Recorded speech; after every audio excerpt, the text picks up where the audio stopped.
For 300 years, humans protected the galaxy from the void. The void was a terrible thing. It was a dark force at the edge of the galaxy that ate everything it touched. Stars disappeared into it. Planets vanished.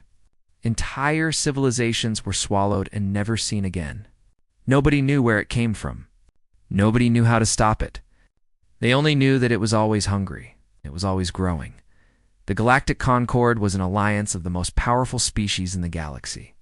The Valkyrie were tall and graceful beings with silver skin and large black eyes. They were known for their diplomacy and their great wealth. The Dothrani were a warrior race with forearms and thick armored bodies. They believed themselves to be the strongest fighters in all of known space. The Masari were the oldest species, ancient beings of light and energy who had existed for millions of years. They considered themselves wise beyond measure. These three species ruled the galaxy. They made the laws. They controlled the trade routes. They decided who mattered and who did not. And then there were the humans. Humans were newcomers to the galactic stage. Their home planet Earth was small and unremarkable. Their lifespans were short. They had no special powers, no ancient wisdom, no natural armor or weapons. By all measures, they should have been insignificant, but humans had something no other species possessed. They had stubbornness. They had courage that bordered on madness. And they had an strange ability to survive in places where survival should have been impossible. When the void began to spread faster than ever before, Concord faced a terrible problem. Someone needed to stand at the edge of darkness and hold the line. Someone needed to build stations in the most dangerous space imaginable, where time itself twisted and broke. Someone needed to fight an enemy that could not be killed. The Valkyrie refused. Their bodies were too delicate for such harsh conditions. The Dothrani sent warriors, but they came back broken in mind and spirit. The void did something to them that no one could explain. The Masari tried once. They lost an entire homeworld in a single day. After that, they never tried again. But the humans? The humans said yes. They built stations at the very edge of the void. They sent crews of volunteers, who knew they might never return. The temporal distortions near the void meant that time moved differently there. A person could spend 6 months on a station and return to find that 20 years had passed for everyone they loved. Their children grew old. Their parents died. Their friends forgot their faces. The humans did it anyway. They developed technology that no other species could copy. They built ships that could navigate through space that bent and twisted like a nightmare. They created weapons that could slow the void's advance, buying the galaxy precious time. Millions of humans died over 300 years. Millions more sacrificed their normal lives, their families, their futures. They did this not for glory or conquest. They did it because someone had to, and no one else would. The galaxy slept peacefully at night because humans stood, watch in the darkness. But gratitude was not something the Concord understood. Commander Yuna. Okonkwo stood before the High Assembly on a cold morning in the great chamber on the Concord's capital world. She was a tall woman with dark skin and gray hair that she wore in tight braids. Her uniform was simple and worn. The medals on her chest told stories of battles that most beings in this room could not imagine. She had come to ask for help. Not much, just medical supplies for the crews who were dying from void exposure. Relief rotations, so that families could see each other more than once every decade. Basic recognition that humanity's sacrifice meant something. The chamber was vast and filled with representatives from 100 worlds. Crystal chandeliers hung from ceilings so high they disappeared into shadow. The Valkyrie delegates sat on floating platforms, looking down at her with expressions of polite boredom. The Dothrani representatives cleaned their claws and whispered to each other. The Masari glowed softly in their special chambers, their ancient forms barely paying attention. Commander Okonkwo finished her speech and waited. The silence stretched on for a long moment. Then, Ambassador Teatrix of the Masari spoke. His voice echoed through the chamber like distant thunder. He was one of the oldest beings in the galaxy, and he had never hidden his contempt for younger species. "The humans are useful," he said slowly, "but let us not exaggerate their importance. They are suited for this work because they are ... adaptable. like bacteria, like weeds. They survive because they do not know any better. This does not make them special. This does not mean they deserve rewards for doing what comes naturally to them. Several delegates laughed softly. A Velkar representative raised her hand. I must question why humans deserve compensation at all. They volunteered for this duty. No one forced them.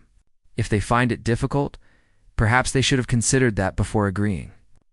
They are a young species, a Dothrani delegate added with a dismissive wave of his forearms. They seek attention like children. We should not encourage this behavior. Commander Okonkwo listened to all of this without changing her expression. 300 years of sacrifice, millions of lives lost, families torn apart, and this was how the galaxy responded. The vote was called. The motion for additional human support failed. It was the 47th time such a motion had failed. The 47th time the galaxy had looked at humanity's bleeding hands and decided they did not matter. Commander Okonkwo remained at the podium after the vote was announced. The delegates began to gather their things, ready to move on to more important matters. Trade agreements, border disputes, things that actually mattered to beings who had never stood at the edge of oblivion. Then she smiled. It was a small smile, thin and tired. It did not reach her eyes, but something about it made several delegates stop moving.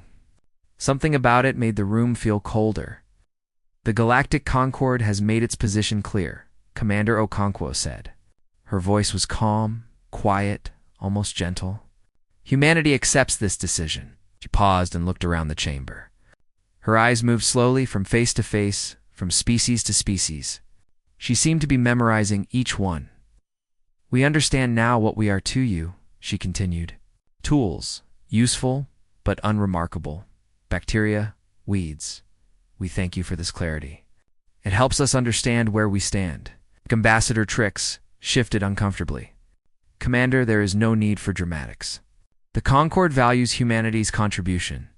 We simply feel that the current arrangement is sufficient. Of course, Commander Okonkwo said. That small smile never left her face. We would not want to be dramatic. She straightened her worn uniform and picked up her documents. Then she turned and walked toward the exit. Her footsteps echoed in the sudden silence of the chamber. At the door, she paused and looked back one final time. The Concord has made its choice, she said. Now humanity will make ours. She walked out. The doors closed behind her with a soft sound that somehow felt very final in the chamber. No one spoke for a long moment. Some delegates tried to laugh it off. Others returned to their conversations about trade and borders. But a strange feeling hung in the air that no one could name. The Valkyrie delegate, who had questioned why humans deserved compensation, found herself shivering. Though the room was perfectly warm, she told herself it was nothing. Humans were emotional creatures. They would calm down. They would return to their posts. They always did. What else could they possibly do?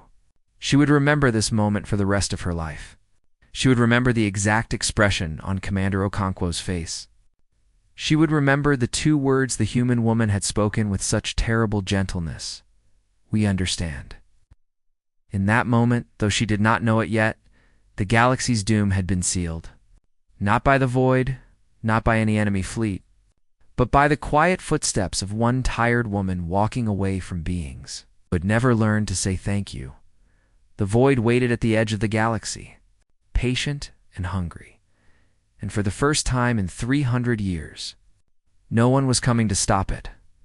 The first reports came 6 months later. A monitoring station near the void's edge sent a routine message to Concord headquarters. The message was simple and boring. The kind of thing that low-ranking officers filed without reading. Human vessel Prometheus Rising has departed Sector 7. No replacement vessel detected. Nobody paid attention. Ships came and went all the time. It meant nothing. A week later, another report arrived. Void Station 12 reports crew evacuation in progress. Human personnel transferring to transport vessels. A station expected to be empty within 48 hours. This one caught a little more attention. A junior Valkyrie administrator sent a query to Human Command asking about replacement schedules. No response came. More reports followed. Human ships were leaving their posts all along the frontier. Defense platforms were going dark. Warning beacons that had operated for centuries were being shut down one by one. The great shipyards at Europa, the moon of a gas giant in the human home system, fell silent. For 200 years, those shipyards had built warships for the entire Concord. Now their forges grew cold and their workers went home. Ambassador Trix of the Masari called an emergency session of his advisory council. He was not worried exactly. He was too old and too proud to worry about anything humans did, but he was curious. "They are having a tantrum," he declared to his advisors. His ancient form flickered with colors that suggested amusement, like children who did not get their way. "They will sulk for a while and then return to their duties. Where else would they go? Their little planet can barely feed them. They need the Concord far more than we need them." His advisors agreed quickly. Of course they agreed. No one contradicted Ambassador Trix, but the humans did not return. Instead, they began taking things apart. Every piece of technology they had built at the frontier was carefully dismantled. Defensive satellites were loaded onto transport ships and hauled away. Sensor arrays were packed up and removed. Even the communication relays that connected the frontier to the rest of the galaxy were shut down and carried. They left nothing behind. Not a single piece of equipment. Not a single scrap of material. They took everything they had brought and everything they had built. The Dothrani military command grew concerned. They sent a fleet to the frontier to assess the situation. The fleet commander was a veteran named Gorthon, who had fought beside humans many times. He respected them, though he would never admit it publicly. What he found at the frontier shocked him. The great defensive line that humans had maintained for 300 years was simply gone. Empty space stretched where mighty stations had once stood. The only evidence that anything had ever been there was the faint residue of engine trails leading back toward human territory. Gorthon sent an urgent message to the Concord. "The humans are not coming back," he reported. "They've removed all assets from the frontier. I repeat, all assets. The void is now completely undefended." The High Assembly dismissed his concerns. Gorthon was known for being overly cautious. The humans would return. They had to return. The alternative was unthinkable. Meanwhile, the Velcori diplomatic corps decided to send an envoy to Earth. A formal delegation would remind the humans of their responsibilities. And bring this foolishness to an end, the delegation was led by a senior diplomat named Counselor Virith. She was elegant and experienced, known for her ability to negotiate even the most difficult agreements. She was confident that she could resolve this situation quickly. Her confidence lasted until she reached the Sol. System Earth was encased in a shimmering barrier of energy that extended far beyond the planet's atmosphere. It glowed with a soft blue light that seemed to pulse like a heartbeat. Every ship that approached it was gently but firmly pushed away. Weapons fire did nothing. Scanning equipment returned only static. Counselor Virith tried every communication channel she knew. She broadcast messages of friendship and concern. She promised that the Concord was willing to reconsider its position on human support. She offered meetings, negotiations, anything silence. She remained in orbit around the barrier for 3 weeks, sending message after message. Not once did anyone respond. The barrier simply hung there, beautiful and impenetrable, like a door that had been closed forever. On her 22nd day, a single transmission finally came through. It was broadcast on all frequencies, not just to her ship, but to every receiver in the galaxy. "Humanity thanks the Galactic Concord for 3 centuries of partnership. We wish you well in your future endeavors. Please do not contact us again." That was all. No explanation. No demands. No anger or threats. Just a polite goodbye. Counselor Virith stared at the barrier for a long time after that message arrived. She was a diplomat. She had spent her entire career reading the hidden meanings in words, finding the spaces between what people said and what they meant. This message had no hidden meaning. There was nothing between the lines. It was exactly what it appeared to be. The humans were done. Reports began flooding in from across the galaxy. Every human colony was doing the same thing. Barriers were going up everywhere. Human ships were returning home. Human citizens working on Concord worlds were quietly resigning their positions and booking transport back to their own territory. They were not fighting. They were not protesting. They were not demanding anything. They were simply leaving. The Dothrani tried to stop some of them. On a mining world called Carthex, the local governor ordered human workers to remain at their posts. He threatened them with arrest if they tried to leave. The humans looked at him calmly and kept packing, when security forces tried to physically prevent them from boarding their transport. Something strange happened. The human transport ship broadcast a short message, and within minutes, every human on the planet stopped working. They sat down wherever they were, folded their hands, and waited. The governor quickly discovered that he needed those humans. They operated the mining equipment. They maintained the life support systems. They ran the medical facilities. Without them, the entire colony would collapse within days. He let them go. Similar scenes played out across the galaxy. Humans were everywhere, it turned out. They did jobs that no one else wanted to do. They worked in dangerous environments. They maintained critical systems. They had quietly become essential to hundreds of worlds, and now they were leaving. All of them at the same time. Counselor Virith returned to the Concord capital with her report. She stood before the High Assembly and told them what she had seen. "They are not coming back," she said. Her voice was hollow. "I have negotiated with species across the galaxy for over a century. I know when someone is posturing and when they are serious. The humans are serious. They have made their decision, and nothing we say will change it." Ambassador T.A. dismissed her concerns with a wave of his glowing appendage. "Nonsense. They will grow hungry. They will grow bored. They will remember how much they need us, and they will come crawling back." "With respect, Ambassador," Counselor Virith said quietly, "I do not believe they will." She paused and gathered her thoughts. What she said next would haunt the assembly for years to come. "When I was at their barrier, waiting for a response that never came, I felt something I have never felt before in all my years of diplomatic service. I felt like I was standing outside a door that had been closed, not in anger, but in exhaustion. Not in hatred, but in disappointment so deep that it had become something else entirely." She looked around the chamber at the faces of the galaxy's leaders. "I believe the humans have simply stopped caring what happens to us. They gave us everything for 300 years, and we gave them nothing but contempt. Now they have nothing left to give. Not because we took it all, but because we made them realize it was never valued in the first place."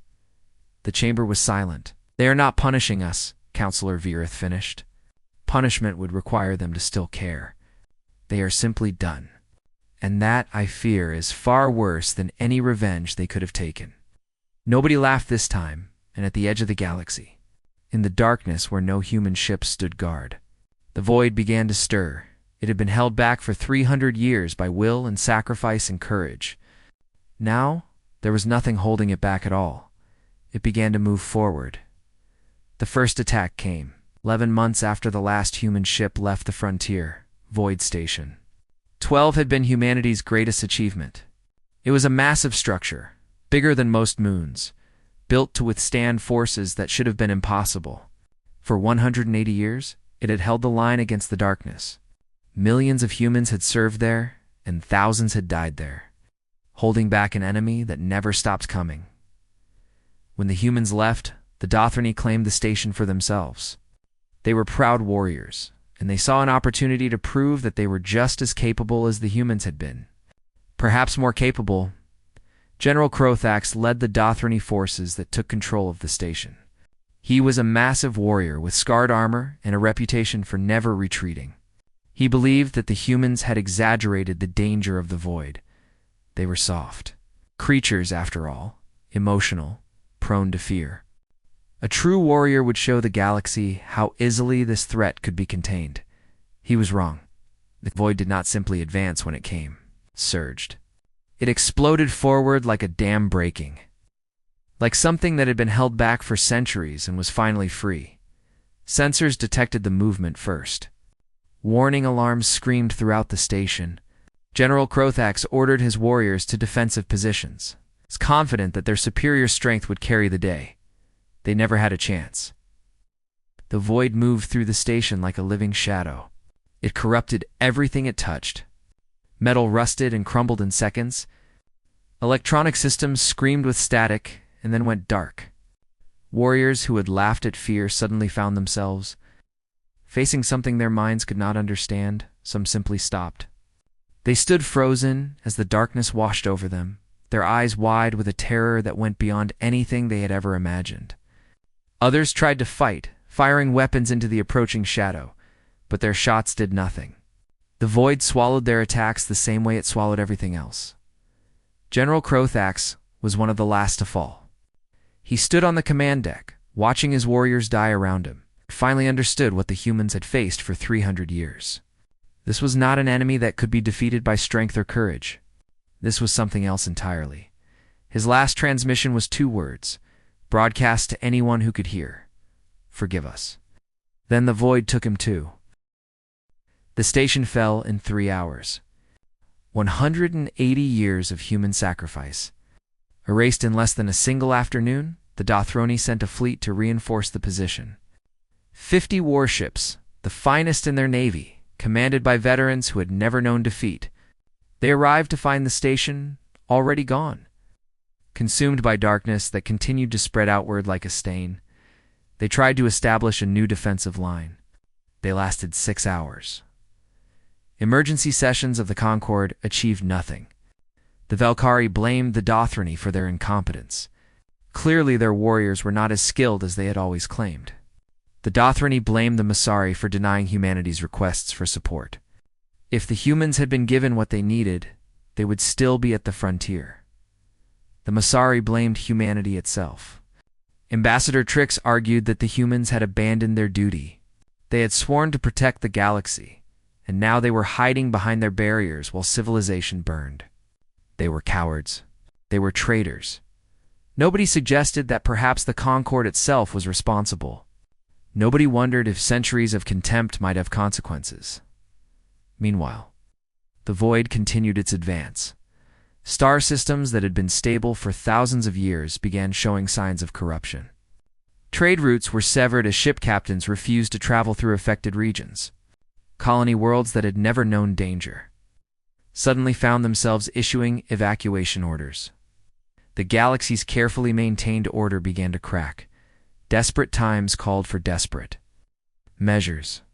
The Concord sent its finest diplomats to Earth, to the barrier that still surrounded the human homeworld. They offered everything they had refused before: medical supplies, resources, recognition. They promised that humanity would be honored, celebrated. Given whatever they wanted, the barrier remained closed. They tried the human colonies scattered throughout the galaxy. Same result: polite silence, impenetrable shields, doors that would not open no matter how loudly you knocked. They broadcast messages across every frequency that humans might be monitoring. Pleas for help, promises of change, apologies that came far too late, silence. Weeks passed, months. The void consumed system after system. The screams of dying worlds echoed through space. No human ships appeared to answer them. Finally, a message emerged from behind Earth's barrier.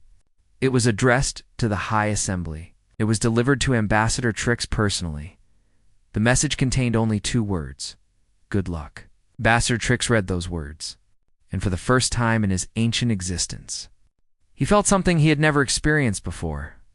It was not fear exactly. It was worse than fear. It was the realization that he was completely and utterly alone. The Masari could taste emotions.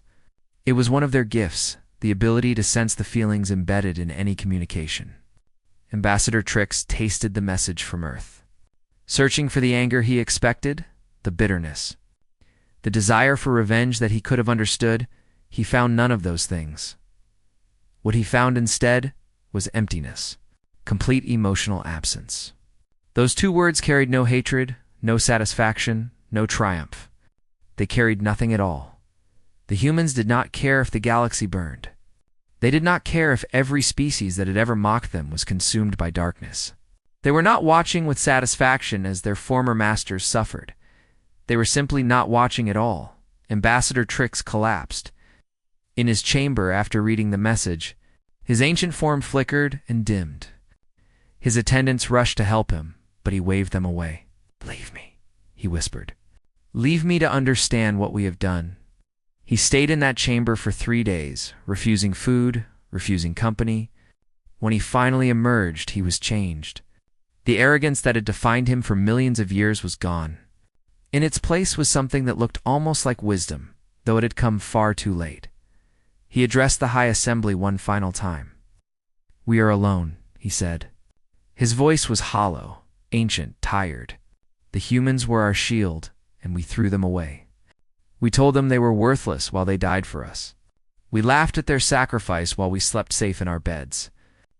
And now they have given us exactly what we gave them." He paused and looked around the chamber at the frightened faces of the galaxy's leaders. Nothing. The assembly erupted in chaos. Delegates shouted and argued and blamed each other for the catastrophe. Some demanded that military force be used to compel human assistance. Others suggested offering the humans control of the Concord itself if they would only return. But Ambassador Trix knew it was pointless. He had tasted those 2 words. He understood what they meant. The humans had not closed their doors in anger. They had closed them in exhaustion. They had given everything they had for 300 years, and now they had nothing left. Not because the Concord had taken it, but because they had made the humans realize that their sacrifice had never mattered. To anyone but themselves, you cannot convince someone to love you. After you have spent centuries telling them they are worthless, you cannot buy back trust that you never valued in the first place.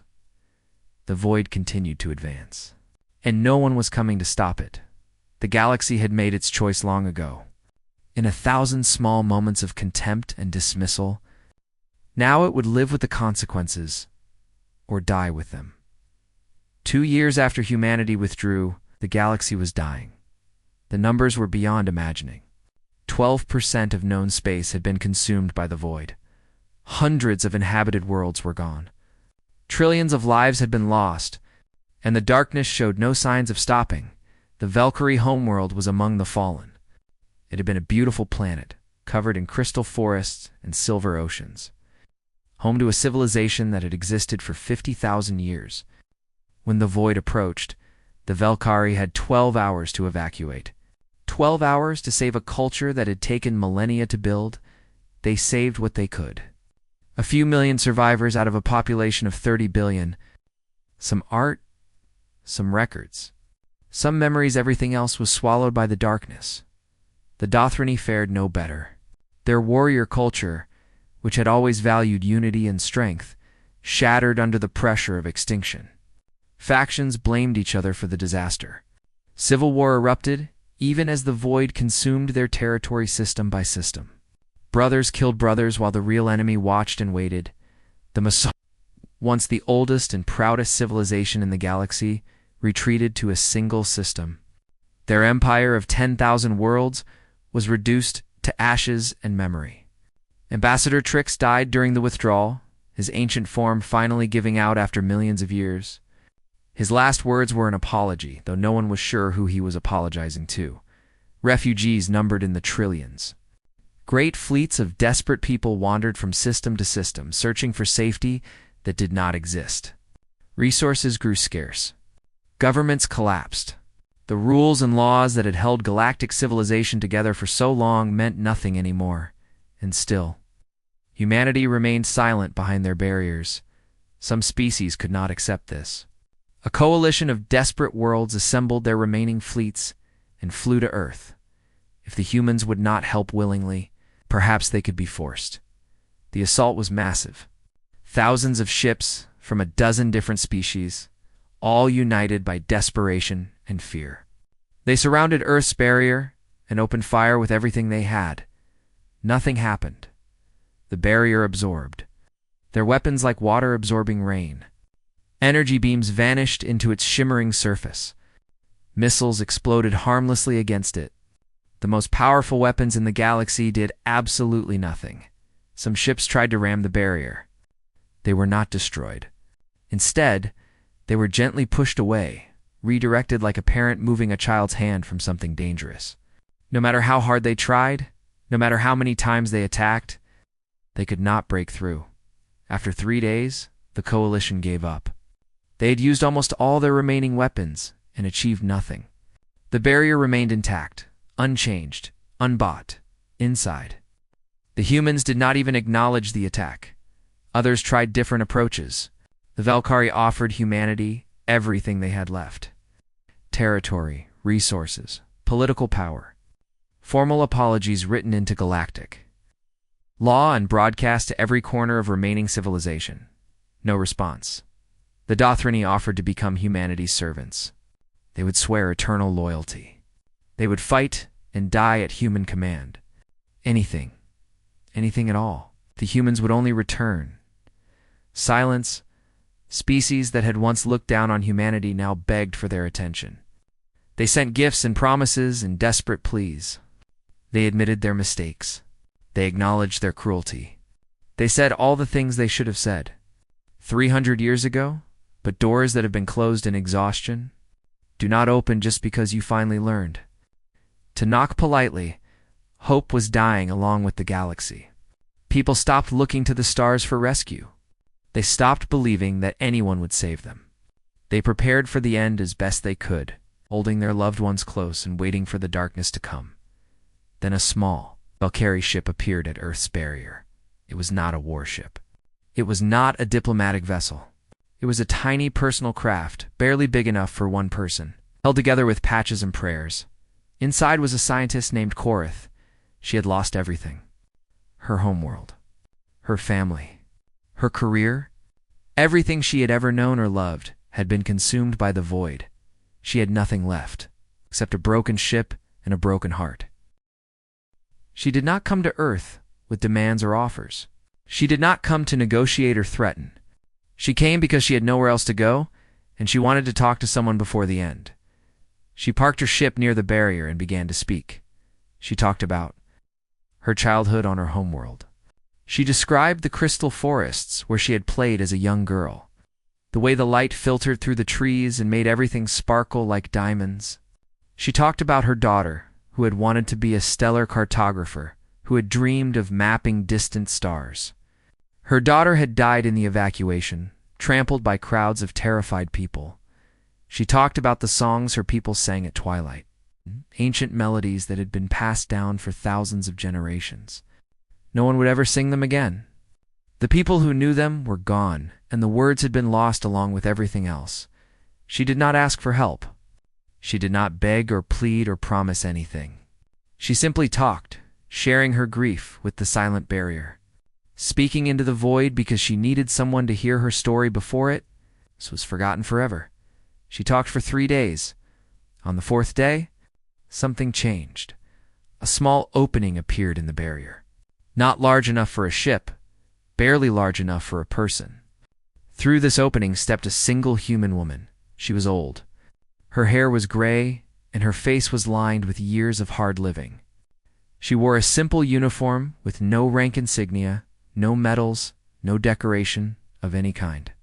She looked tired in a way that went beyond physical exhaustion. She looked at Korith with eyes that held no anger, no judgment, no satisfaction at the galaxy's suffering. She looked at her with something that might have been recognition. "You are the first one," the woman said quietly. Korith did not understand. The first what? The first one who did not come to take? The woman gestured at the barrier behind her. "Thousands have come here since we closed our doors. They came with weapons. They came with offers. They came with demands and threats and promises. All of them wanted something from us." She paused and studied Korith's face. "You're the first one who came just to share. The first one who wanted us to hear your story, not use our strength. The first one who treated us like people instead of tools." Korith felt tears forming in her eyes. She had not cried since her daughter died. She had thought she had no tears left. "Will you help us?" She whispered, "Please, not for me. I have nothing left to save. But there are children out there. Innocent people who had nothing to do with what the Concord did to you. They do not deserve to die for our mistakes." The human woman was quiet for a long moment. When she spoke, her voice carried the weight of centuries. "We spent 300 years giving everything we had. We lost sons and daughters, mothers and fathers. We watched our people age decades in months. We gave you our ingenuity, our courage, our lives, and we asked for so little in return." She looked up at the stars, at a sky now scarred with the void's corruption. "We were not angry when we closed our doors. Anger fades.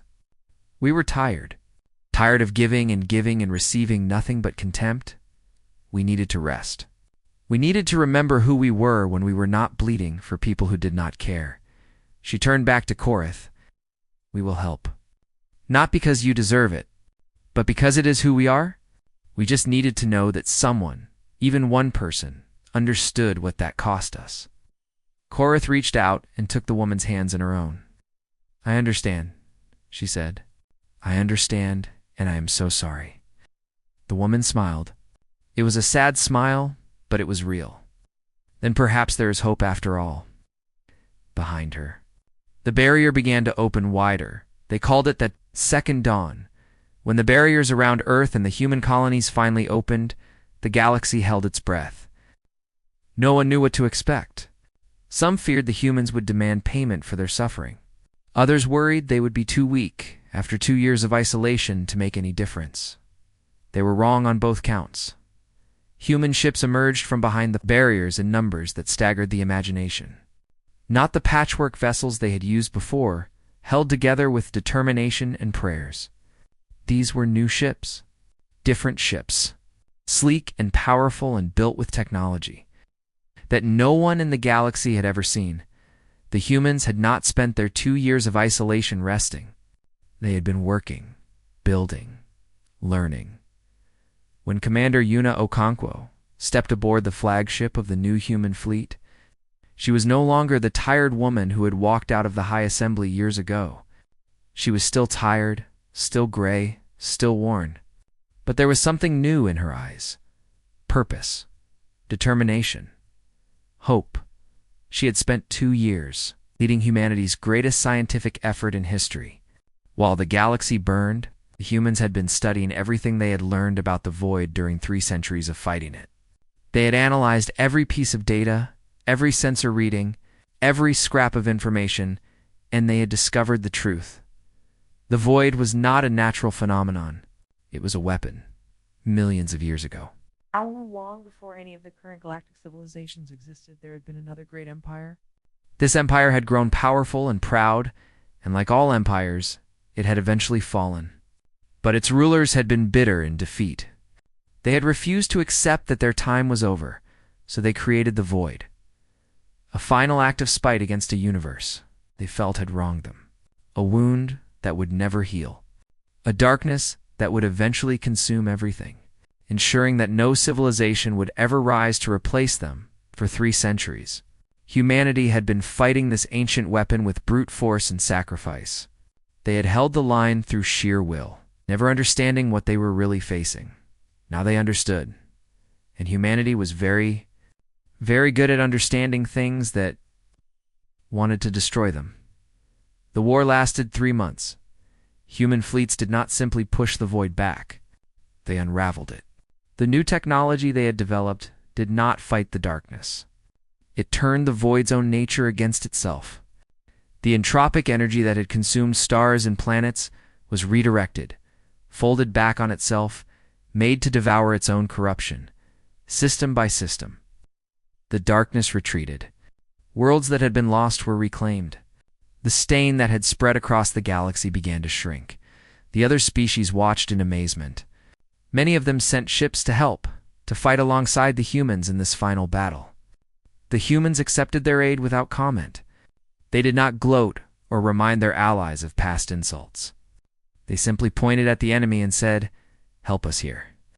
When the last fragment of the void collapsed in on itself and vanished, a cheer went up across the galaxy. Trillions of voices raised in celebration. The nightmare was over. They had survived, but the scars remained. Hundreds of worlds were gone forever. Civilizations that had existed for millennia were reduced to scattered survivors. The Valkyrie, the Dothrani, the Masari, all the great powers of the galaxy were shadows of what they had once been.